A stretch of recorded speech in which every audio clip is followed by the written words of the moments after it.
Hi Yogi, welcome to Yoga with Alina, and we're back here for another tutorial.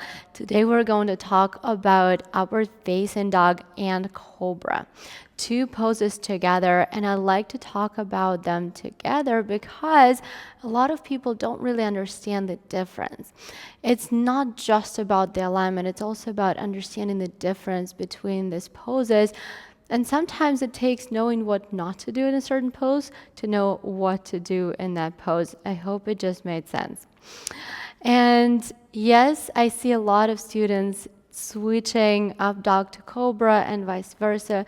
I always say they are interchangeable, right? As long as you're aware of what you're doing. As long as you're aware of what you're doing, you can do whatever you want with your practice. But knowledge is the key, and hopefully that's what you're going to get out of this tutorial today.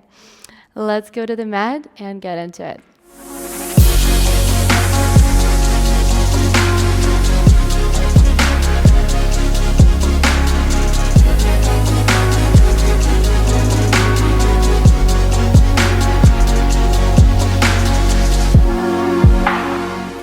All right, I'm back here with Ted, who's going to demo for us both of these poses today. And with his perfect alignment, we are going to understand these poses a little bit better ourselves.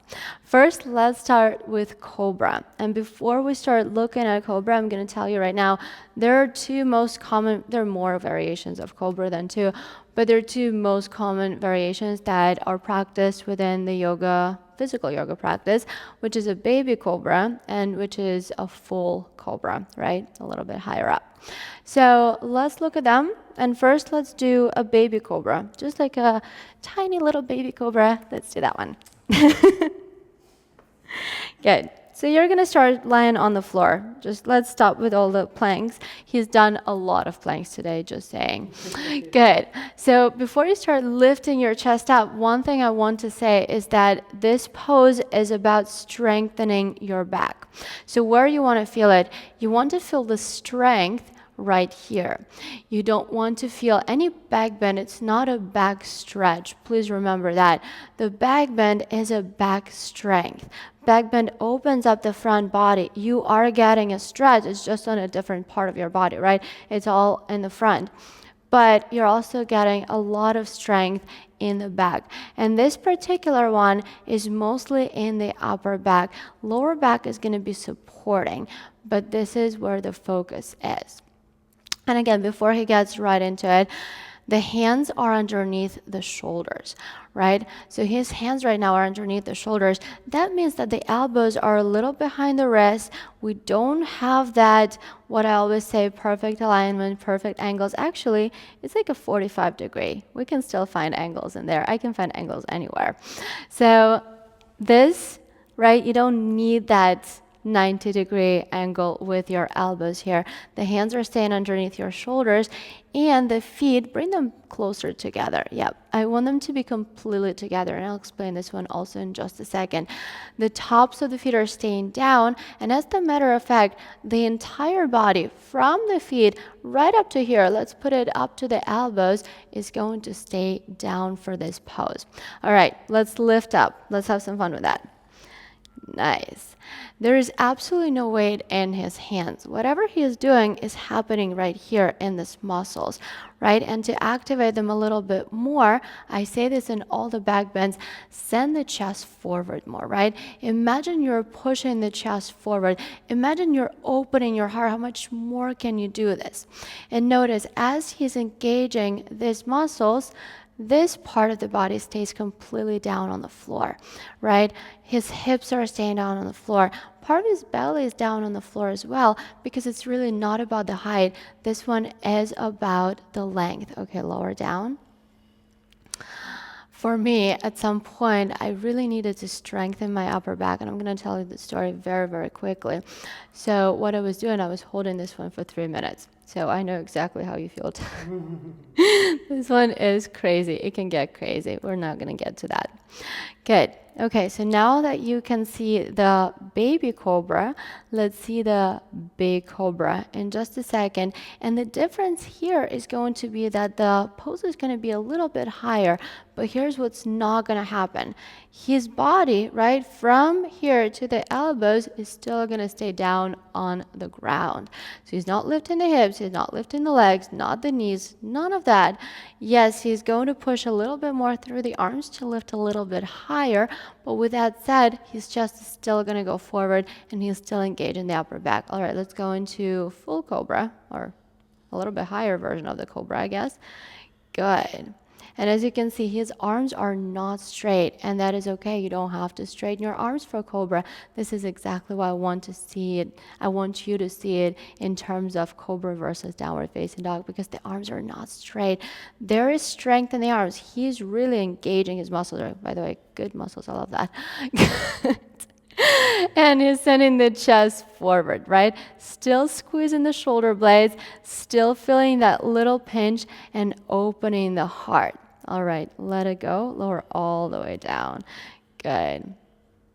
So this one is going to feel a little bit better right now. And from this cobra, right? So now that you have seen cobra, we're going to look into our up dog, which is a part of the vinyasa. And as a part of the vinyasa, it has a completely different alignment. It has a completely different setup. All right, now I'm actually going to need you to lift yourself up into plank pose. You don't have to push up, you can. Okay, good. All right, and if you've checked out my tutorial about Vinyasa, you know all these transitions already. We're going to go through them really quickly. If you're not familiar, make sure to check out the Vinyasa tutorial. Has a lot of information for your practice. But to get into up dog, push the shoulders forward first. Good. And then go into your chaturanga for just a quick second. And then inhale, open up your heart. Good. So this is where he's now holding his up dog. And as you can see, it looks very, very different. Yes, it is similar, but it is very different.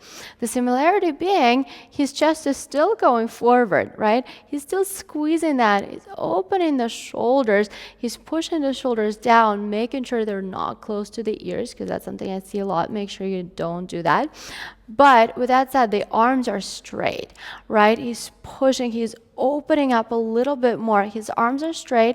His lower back gets a little bit more here, but that you really need to engage the lower back muscles, right? It's not just a crunch.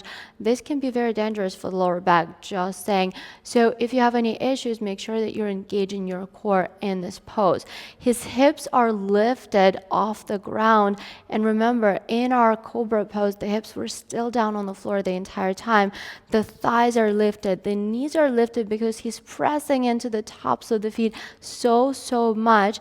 And he's getting that a little bit deeper stretch through the front body, because the stretch is not just happening in the heart space in the chest, it's also the entire core. All right, let it go. Yep, good. So as you can already see, these two poses are similar but different. Can you change them, substitute one for another? Yes, you can. How can you do it? If you're moving through your vinyasa, right? Chaturanga, you can lower down on the floor, and yes, you can go into cobra. Remember, that means that your lower body stays down though, and you're working on the upper body strength. It is a valid decision, right? It is a great option, but make sure you know why you're doing this. If you decide to open up a little bit more of the front body after all those vinyasas you've been doing all day, I don't know if you're doing that, but maybe that's just me. Good. So if you want to open up your front body a little bit more, then up dog would probably be a little better choice for you. Now, I want to say one more thing before we start wrapping this up. In the very beginning of this tutorial, I asked you to bring the feet in a little bit closer. Let's do this again. I just want to show something. Good. So let's bring the feet apart. Good. And when we bring the feet apart, lift yourself up for a baby cobra. It's going to be a little bit easier to lift up for a baby cobra. What it does, it creates a little bit less stability in the lumbar spine. So lower down. And when we bring the feet together, bring it back in, lift up. He's not going to be able to lift as high anymore, and it's going to be a little bit more difficult. But what it does, it locks this part, and yes, you're not as mobile anymore, but also all the strength goes right here. So make sure that you have this, because when you open up, you can lower down. You can relax on this one. When you open up your feet, I call it unlock the lumbar spine. The lumbar spine, you unlock, and yes, you make it more mobile. You might think you make it more flexible. But as a person who has had a lot of back problems, I can tell you that this part can push you over the edge and create a lot of unwanted sensations in your lower back. So try to stay away from it and remember about feet being together. And the last thing that I want to mention, props for these poses. I personally do not suggest using any props for these poses.